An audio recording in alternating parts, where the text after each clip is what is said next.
ਵਾਹਿਗੁਰੂ ਜੀ ਕਾ ਖਾਲਸਾ ਵਾਹਿਗੁਰੂ ਜੀ ਕੀ ਫਤਿਹ। ਖੋਜ ਗੁਰਬਾਣੀ ਵਿੱਚ ਆਪ ਸਭ ਦਾ ਸਵਾਗਤ ਹੈ ਜੀ। ਸਭ ਨੂੰ ਜੀ ਆਇਆਂ ਜੀ। ਆਓ ਅਸੀਂ ਸਾਰੇ ਮਿਲ ਕੇ ਪਹਿਲਾ ਸ਼ਬਦ ਦਾ ਉਚਾਰਨ ਤੇ ਉਸ ਤੋਂ ਉਪਰੰਤ ਉਸਦੇ ਅਰਥ ਕਰਾਂਗੇ। ਅੱਜ ਆਸਾ ਮਹਲਾ ਪੰਜਵਾਂ ਦੇ 117 ਸ਼ਬਦ ਦੀ ਵਾਰੀ ਹੈ ਜੀ। ਏਕ ਓਂਕਾਰ ਸਤਿਗੁਰੂ ਪ੍ਰਸਾਦ। ਆਸਾ ਮਹਲਾ ਪੰਜਵਾਂ। ਜਾਂ ਪ੍ਰਭ ਕੀ ਹੋ ਚੇरुली सो सब ते ऊंचा। सब कुछ ताका काढ़िए थोड़ा और मूचा।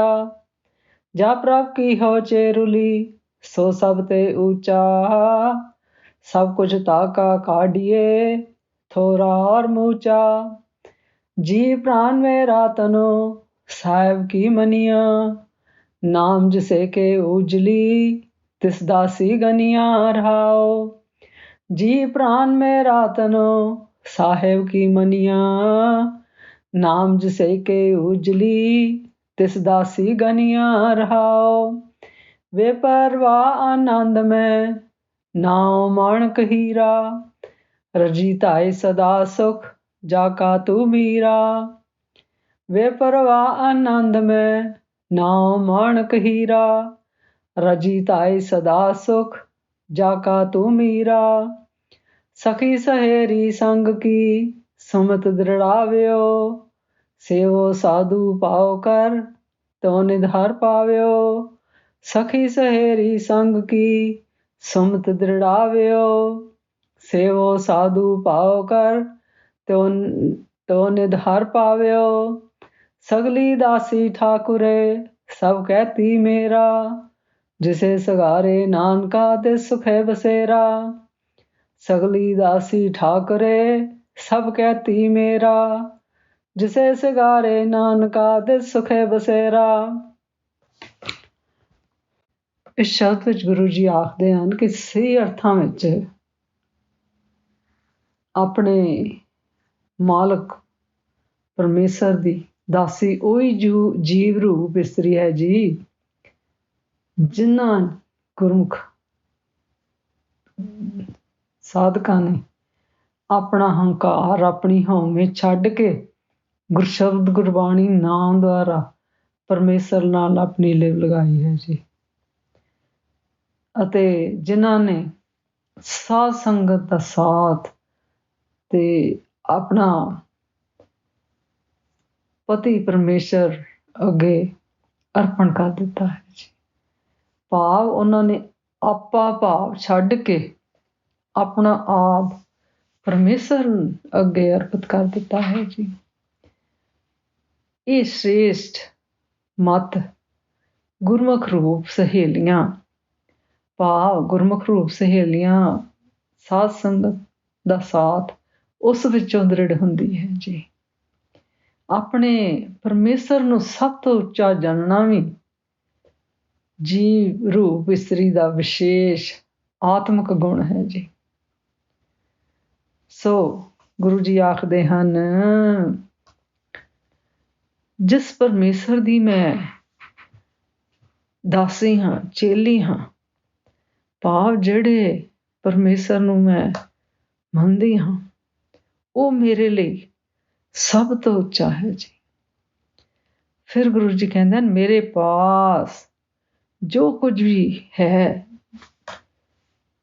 ਉਹ ਸਭ ਕੁਝ ਉਸ ਪਰਮੇਸ਼ਰ ਦਾ ਹੀ ਦਿੱਤਾ ਹੋਇਆ ਹੈ ਜੀ।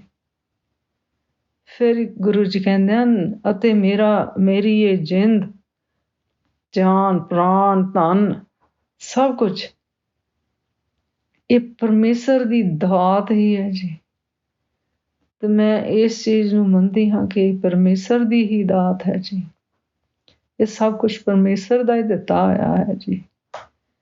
ਫਿਰ ਗੁਰੂ ਜੀ ਕਹਿੰਦਾ, ਜਿਸ ਪਰਮੇਸ਼ਰ ਦੇ ਗੁਰਸ਼ਬਦ ਗੁਰਬਾਣੀ ਨਾਮ ਕਰਕੇ ਮੈਂ ਉਜਲੀ ਹੋਈ ਹਾਂ, ਭਾਵ ਮੈਂ ਸਵਰੀ ਹਾਂ, ਉਸ ਦੀ ਮੈਂ ਦਾਸੀ ਸੇਵਕ ਗਿਣੀ ਜਾਂਦੀ ਹਾਂ ਜੀ ਰਾਹੋ।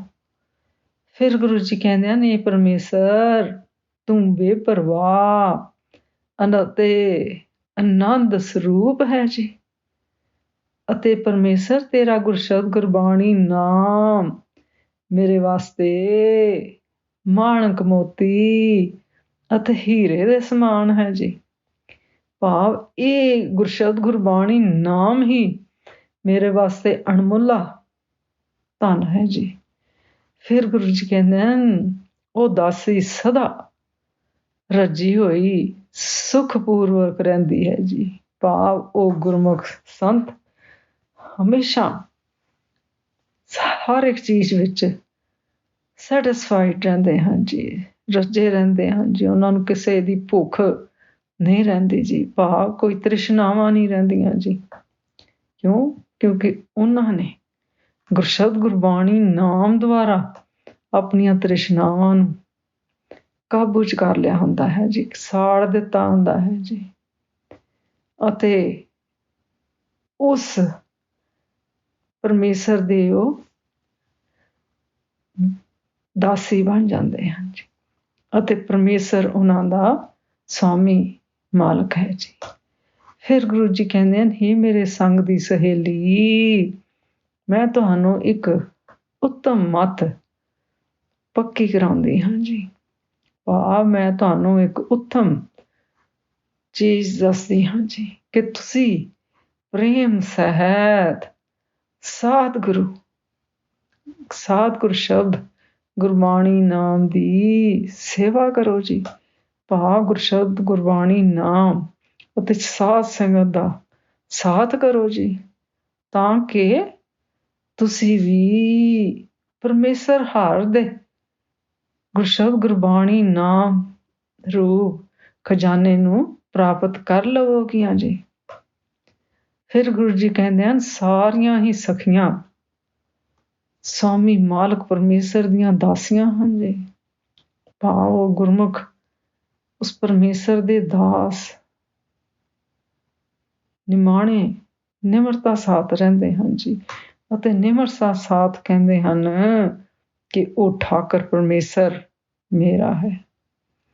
ਫਿਰ ਗੁਰੂ ਜੀ ਕਹਿੰਦੇ ਹਨ, ਹੇ ਨਾਨਕ, ਜਿਨ੍ਹਾਂ ਗੁਰਮੁਖ ਸੇਵਕਾਂ ਨੂੰ ਪਰਮੇਸ਼ਰ ਆਪ ਸਵਾਰਦਾ ਹੈ ਜੀ, ਉਹਨਾਂ ਗੁਰਮੁਖਾਂ ਦੇ ਅੰਦਰ ਸੁਖ ਗੁਰਸ਼ਬਦ ਗੁਰਬਾਣੀ ਨਾਮ ਦੁਆਰਾ ਸੁਖ ਦਾ ਨਿਵਾਸ ਹੁੰਦਾ ਹੈ ਜੀ।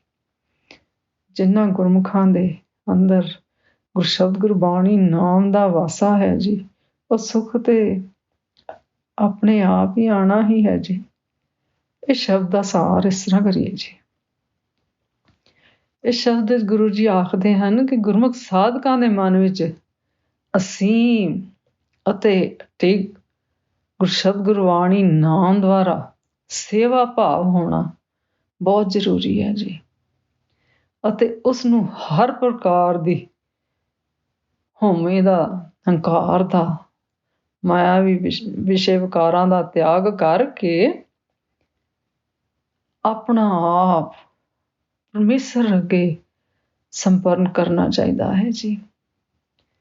ਫਿਰ ਗੁਰੂ ਜੀ ਕਹਿੰਦੇ, ਜਦੋਂ ਗੁਰਮੁਖ ਸਾਧਕਾਂ ਦੀ ਜਿਹੀ ਮਾਨਸਿਕ ਸਥਿਤੀ ਹੋ ਜਾਂਦੀ ਹੈ ਜੀ, ਤਾਂ ਉਹ ਤ੍ਰਿਪਤ ਹੋ ਕੇ ਗੁਰਸ਼ਬਦ ਗੁਰਬਾਣੀ ਨਾਮ ਰੂਪ ਸ਼ੇਸ਼ ਵਸਤੂ ਨੂੰ ਪ੍ਰਾਪਤ ਕਰ ਲੈਂਦੇ ਹਨ ਜੀ। ਫਿਰ ਗੁਰੂ ਜੀ ਕਹਿੰਦੇ ਹਨ, ਫਿਰ ਉਹ ਗੁਰਮੁਖ ਸਾਧ ਸੰਗਤ ਵਿੱਚ ਮਿਲ ਬੈਠ ਗੁਰਸ਼ਬਦ ਗੁਰਬਾਣੀ ਨਾਮ ਦ੍ਰਿੜ ਹੋ ਜਾਣ ਨਾਲ ਉਹਨਾਂ ਨੂੰ ਫਿਰ ਗੁਰਸ਼ਬਦ ਗੁਰਬਾਣੀ ਨਾਮ ਦਾ ਖਜ਼ਾਨਾ ਪ੍ਰਾਪਤ ਹੋ ਜਾਂਦਾ ਹੈ ਜੀ। ਫਿਰ ਗੁਰੂ ਜੀ ਕਹਿੰਦੇ ਹਨ, ਹਰ ਕੋਈ ਆਪਣੇ ਆਪ ਨੂੰ ਪਰਮੇਸ਼ਰ ਦਾ ਦਾਸ ਮੰਨਦਾ ਹੈ ਜੀ। ਗੁਰੂ ਜੀ ਕਹਿੰਦੇ ਹਨ, ਪਰ ਜਿਨ੍ਹਾਂ ਤੇ ਪਰਮੇਸ਼ਰ ਆਪਣੀ ਮਿਹਰ ਕਿਰਪਾ ਕਰਕੇ ਉਹਨਾਂ ਨੂੰ ਗੁਰਸ਼ਬਦ ਗੁਰਬਾਣੀ ਨਾਮ ਬਖਸ਼ਦਾ ਹੈ ਜੀ, ਗੁਰੂ ਜੀ ਕਹਿੰਦੇ ਹਨ, ਉਹੀ ਗੁਰਮੁਖ ਸੁਖਪੂਰਵਕ ਗੁਰਸ਼ਬਦ ਗੁਰਬਾਣੀ ਨਾਮ ਦੁਆਰਾ ਆਤਮਿਕ ਰਸ, ਆਤਮਿਕ ਆਨੰਦ ਵਿੱਚ ਮਗਨ ਹੋ ਜਾਂਦੇ ਹਨ ਜੀ। ਜਿਸ ਤਰ੍ਹਾਂ ਇਸ ਸ਼ਬਦ ਦੀਆਂ ਇਹਨਾਂ ਪੰਕਤੀਆਂ 'ਚ ਗੁਰੂ ਜੀ ਦੱਸਦੇ ਹਨ,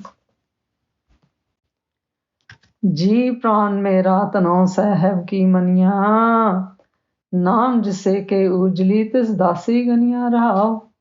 जी प्राण मेरा तनो साहब की मनिया। ਨਾਮ ਜਿਸੇ ਕੇ ਉਜਲੀ ਤਿਸ ਦਾਸੀ ਗਨੀਆ ਰਹਾਓ। ਅੱਜ ਦਾ ਵਿਚਾਰ ਕਰਦਿਆਂ ਮੇਰੇ ਕੋਲ ਨੇਕਾਂ ਭੁੱਲਾਂ ਹੋਈਆਂ ਹੋਣਗੀਆਂ, ਉਸ ਵਾਸਤੇ ਮੈਂ ਖਿਮਾ ਦੀ ਜਾਚਕ ਹਾਂ ਜੀ। ਵਾਹਿਗੁਰੂ ਜੀ ਕਾ ਖਾਲਸਾ, ਵਾਹਿਗੁਰੂ ਜੀ ਕੀ ਫਤਿਹ।